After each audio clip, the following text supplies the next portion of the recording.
Well, good morning. It's wonderful to see everyone. Welcome to Brookings. Thank you for joining us today to explore an issue that needs more attention and, frankly, more solutions. And that issue is how to create more places of opportunity amidst stark regional divides. Now, indeed, there's an important conversation happening right now about income inequality and ways to make the U.S. economy work for everyone. Well, today's forum is about expanding that task to make the economy work everywhere. And in fact, as you will hear soon from my colleague Marc Mero and his collaborator Rob Atkinson of the Information Technology and Innovation Foundation, quality economic growth that is generated by our most innovative sectors has eluded most cities and metropolitan areas while a handful of coastal tech giants flourish. This is what we call the winner-take-most economy, and that dynamic has costs. Workers and families in those high-growth markets, they struggle to afford decent housing and endure long commutes. Workers who choose to stay in lagging regions due to deep family ties or equity in their homes, they are locked out of the wealth-creating opportunities found in more prosperous places. And then there's a vast network of mid-sized cities, often promising, often fragile, and often on their own to repurpose legacy assets, reinvent industries, and reverse decades of segregation and concentrated poverty. And they are dampening the nation's overall productivity and income-generating potential. And finally, America's rich social and cultural fabric is fraying. As one scholar observed, the revenge of the places that don't matter has destabilized our politics and stirred cultural divisions that now define our times. Now, there's a bright line, because we desperately need a bright line, and that is there is a growing consensus that our nation needs to do something about this, that we have to bridge our regional differences at a time when America's global leadership in innovation, in an inclusive economy, requires more centers of excellence delivered by a highly diverse workforce and a highly diverse group of entrepreneurs. That is why we are gathered here today, to hear from experts, from business leaders, and local leaders about the range of solutions that are possible to create more centers of growth that, at the same time, do not replicate the stark inequalities often associated with traditional high innovation centers. These are the topics that will be explored today, and I'm also grateful that we have some very experienced leaders sitting in the audience who've come from cities as diverse as Louisville, Madison, Detroit, Columbus, Syracuse, New York, and I believe the mayor, Ben Walsh, is here? Wonderful. I'm so glad the mayor of Syracuse, New York has joined us today. I really hope that you all add your own observations to this important dialogue throughout the day. Now, before I turn things over to Marc Mero, I do want to say a few words about our program, which we shorthand call Brookings Metro. Since our founding, our program at Brookings has sought to remind national leaders that the U.S. economy is not one monolithic economy, but instead it's made up of a network of distinct metropolitan economies that drive national prosperity. We have shown that national statistics belie the vast unevenness across the American landscape, and we have argued that to boost growth and opportunity, it requires understanding the trends and the assets of every city, county, and metropolitan area, which we regularly chronicle. We find that doing so ensures that national state policies empower bottom-up reforms that are tailored to local conditions, and it also helps drive important local decision-making. Today, we remain relentlessly focused on the power of place as key to promoting an inclusive economy. However, our program is also doubling down on our focus on people, the increasingly diverse pool of talent who will power future industries and launch new enterprises. In other words, the future of place-based policies must include how to empower, not disenfranchise, local workers and connect them to nearby firms and industries to make the cycle of wealth creation and opportunity possible. So our hope for today's forum is to invite your ideas, to invite your collaboration to this urgent national challenge. We need a new generation of place-based policies that builds on community assets and the people in them. In short, we need policies that ignite markets and creativity that work for everyone, everywhere. And who better to kick off our day and lay out today's program than our own superstar senior fellow, Marc Mero. Marc, as you know, is a prolific producer of research and commentary. He is a prolific Twitter user, and he is an expert on the innovation economy and the nation's geographic divergence. He, Rob Atkinson, and our colleague Jacob Witten authored one powerful idea to spur more growth centers in the country. Yet we acknowledge that the nation needs a suite of interventions, not just one silver bullet to get the job done. And so I'm really grateful that we have Marc leading that for us. So join me in welcoming Marc Mero. Thanks.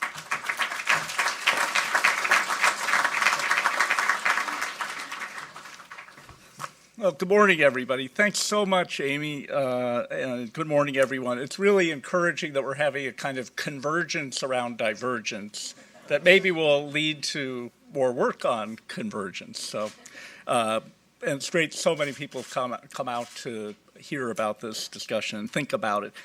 Regional divides have been with us for always, but they're one of the important challenges of our moment right now, and it bodes well that so many of you are here.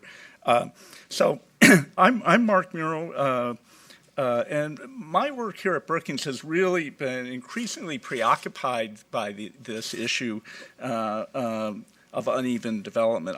We want to dig in today into a particularly challenging aspect of the issue, which is how technology is part of the issue, how technology may be exacerbating these gaps while also opening up ways to push back more effectively.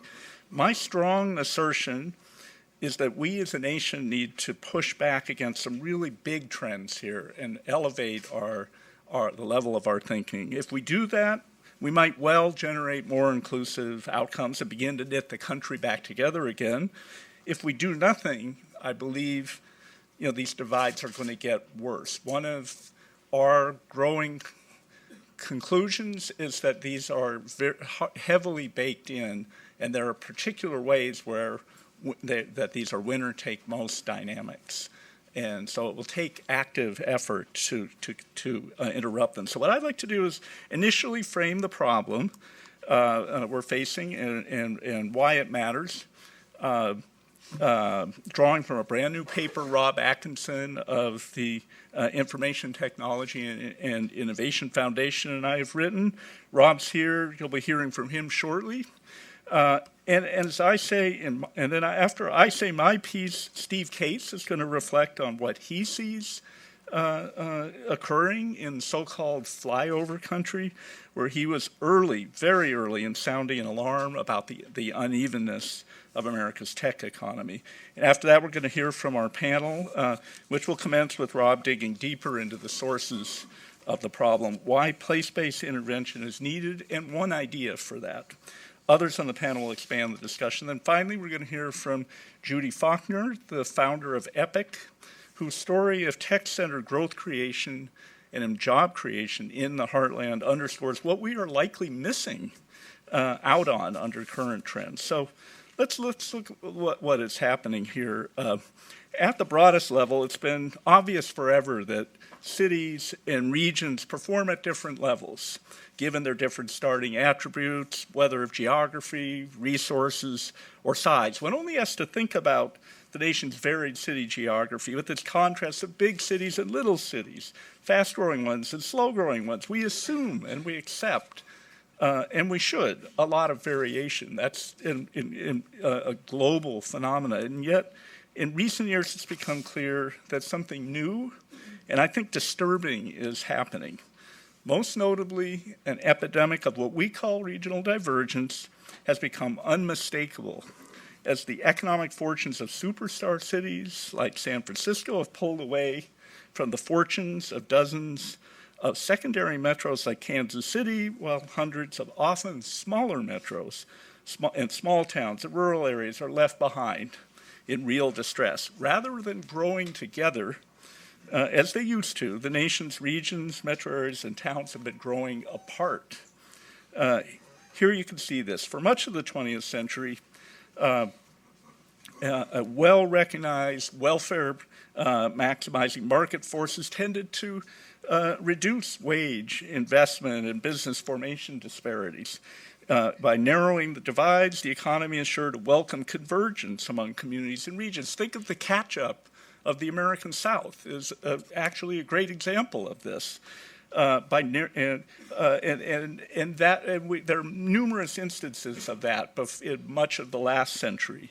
However, in the 1980s, as you can begin to see here, something changed. That trend of convergence, of default natural catch-up, began to break down as, in Rob's, in my view, innovation and information moved to the center of economic activity. That had huge implications. Intense new demands for talent and insights increased the value of agglomeration economies, unleashing self-reinforcing dynamics that benefited a short list of core, often coastal, but not always coastal, regions, which began to pull away from cities and metro areas in the rest of the nation. Amid these conditions, as you can see here, the convergence trend gave way to divergence as a top tier of high-tech metro areas like Boston, the Bay Area, and Seattle began to consistently outperform other places on measures of economic performance like wages, which is what we're showing here. That blue line is the top 2%, about 20 metropolitan areas. And the result, and you can see that here. So the next 20 places, the orange line, the next 60, and the bottom 75% are sort of going on a different trajectory. The result is an epidemic of imbalance, epitomized by hyper-concentration of the innovation sector in a very few core places and drift most everywhere else. This is from our recent report. You could see, looking at this map, you could see the trajectories of different portions of the innovation sector. And then if you look here at these maps, you see far more red dots depicting in metro area losses of share of the national innovation sector. And this is based on 13 industries that we defined as having especially high R&D and STEM worker content. Most notably here, you can see that the industry is concentrating.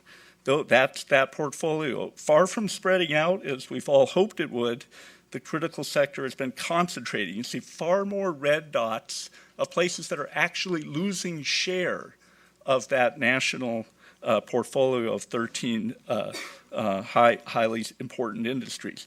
90% of the nation's metro areas actually lost share, and it hasn't been just share loss. About half of the nation's metros actually lost innovation jobs, this in absolute terms, as we define the sector. Granted, there are other ways to define the sector. You get somewhat different results, but not radically different results. There's a tremendous divergence going on. So you get the drift. The innovation game, which resides at the center of the economic game, has taken on a very pronounced set of winner-take-most dynamics where the very strongest get stronger, and almost everywhere else really has to struggle. This is likely coloring U.S. growth patterns and much else. Which brings me, before we turn to Steve Case's story and reflections to why this matters, to be sure this might not matter. All of this might be fine. And in fact, a substantial number of economists have tended to argue that the current hyper-concentrated winner-take-most geography might be the optimal market-ordained geographical configuration for maximized innovation. The presence of clustering is widely recognized to support regional and national prosperity. Maybe we just need more of it. And yet there's now increased concern among scholars, policymakers, and business people that the nation's geographic polarization is now throwing off untenable economic, social, and political costs. The economic end of the equation, the costs of excessive tech concentration are creating serious negative externalities or side effects. For the superstar hubs, the problems include spiraling home prices, traffic gridlock, rising business costs. That's well recognized. For the rest of the country, a very troubling sorting of workers is sending college-educated workers to the star cities while leaving other metros to make do, often with thinner talent reserves. This is increasingly recognized as a problem for the next tiers of cities. As a result, whole portions of the nation may be falling into traps of underdevelopment, characterized by permanently lower productivity and future prospects. That's something to be concerned about. Equally concerning is the fact that the nation's regional divergence is unfair in social terms. Amy alluded to this. Very starkly, tens of millions of citizens, black, white, brown, are being seriously disadvantaged with respect to job opportunities, income possibilities, health and happiness outcomes, simply by living in one region rather than another. We accept a lot of variation in this country, but we need to hold open the possibility of mobility, that the order of the land will change. And I think there's some concern it might not right now. Where people live is a huge determinant of their economic opportunities. So the nation's economic geography may be becoming a kind of geography of economic exclusion for some. And finally, there are political side effects to these dynamics. To be sure, there are debates about whether cultural or economic dynamics are driving our nation's political divides. But for all that, plenty of scholars continue to stress the influence of economic trends. So it's not crazy to think that the nation's political polarization has something to do with its geographical polarization. After all, for most of America, it seems that America's elite economy is creating jobs and value far, far away. That may be a problem fundamentally for the country. So with that, I would like to turn this over to Kim Hart of Axios to continue our program. Kim is going to talk to Steve Case of Revolution about what he sees happening, why it's concerning, and what might help him in his work trying to ameliorate things. Steve has been early in recognizing these dynamics. So Kim, Steve, welcome. Thank you. Thanks for watching. Be sure to like and subscribe for more videos from Brookings.